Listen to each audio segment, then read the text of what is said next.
revoilà, mon cher Alexandre. Je vous avais laissé dans la brume du matin, comme chantait Jodassin, dans le suspense lié à l'objet de ma lettre. Je vous retrouve ce soir dans l'indécision. Quelques vapeurs d'alcool, une cantate ou est-ce un magnificat résonne au loin, et je ne sais toujours pas quoi vous écrire. Mais alors pourquoi vous écrire? Écrire pour être lu. Écrire pour être aimé, peut-être. Je ne fais pas ici la chronique d'un réveil pénible, mais plutôt celle d'une soirée romanesque. Alors évidemment, j'ai auparavant écrit à la moitié des femmes mariées de la capitale, vous vous en doutez bien. Dieu m'en est témoin. Des lettres gardées secrètes, empreintes d'indiscrétion, de quelques sentiments, si rares. J'ai traîné ces mots à toutes les étoffes. J'ai murmuré dans des draps de soie, susurré dans de la flanelle, je me suis mouché dans de l'organdi, j'ai même pété dans du velours, c'est pour vous dire. Mais ces mots sont restés lettres mortes, et ce n'était pourtant pas en latin.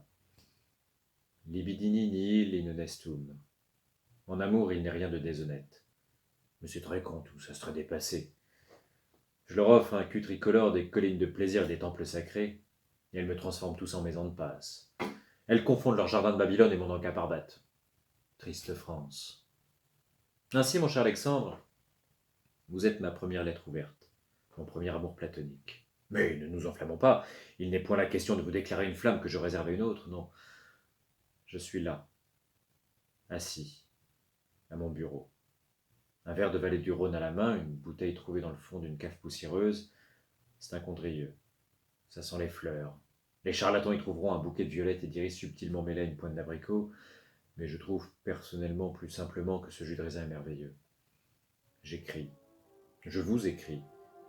Sans but, sans espoir, une écriture libérée. Libérée de toute réponse. Nous voilà donc partis, monsieur Astier, partis ensemble, bras dessus comme de vieux camarades, pour cette conversation épistolaire, pour l'instant en sens unique.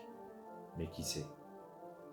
Ouvrez donc votre boîte aux lettres de temps en temps, ou plus exactement consultez votre compte Insta. Je vous écrirai régulièrement.